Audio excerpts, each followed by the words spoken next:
শিলিগুড়ির বাগডোগরা বিমানবন্দরে AK-47 রাইফেলের bullet সহ এক ব্যক্তিকে গ্রেফতার করল পুলিশ। ধৃতের নাম তাশি শেরিং। ধৃত ব্যক্তি ভুটানের নাগরিক। উদ্ধার হয়েছে 5 রাউন্ড গুলি। বৃহস্পতিবার সন্ধ্যায় বাগডোগরা থেকে চেন্নাই যাওয়ার সময় বাগডোগরা বিমানবন্দরে ধৃতের ব্যাগ থেকে 5 রাউন্ড গুলি উদ্ধার হয়। জানা গিয়েছে বুলেটগুলো AK-47 রাইফেলের। বিমানবন্দরের স্ক্যানারে ধরা পড়ে যায় ওই ব্যক্তির কাছে রয়েছে কার্তুজ। এই ঘটনায় বাগডোগরা বিমানবন্দরে চাঞ্চল্য ছড়িয়ে পড়ে। বাগডোগরা বিমানবন্দরের নিরাপত্তায় থাকা CISF জওয়ানরা খবর দেয় পুলিশকে।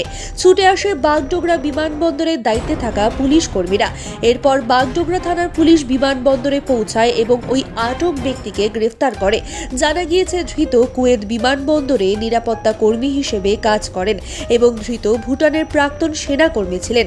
এদিন তার বাগডোগরা থেকে চেন্নাই হয়ে কুয়েত যাওয়ার কথা ছিল। ইতিমধ্যেই পুলিশের পক্ষ থেকে পুরো বিষয়টি ভারতীয় হাই কমিশনকে জানানো হয়েছে। সেখান থেকেই ভুটান হাই কমিশনের সঙ্গে যোগাযোগ করা হচ্ছে, কিন্তু তিনি কেন তার লাগেজে ওই কার্তুজ নিয়ে যাচ্ছিলেন সেই বিষয়টি এখনো পরিষ্কার নয়। আজ ধৃতকে শিলিগুড়ি মহকুমা আদালতে পাঠানো হবে।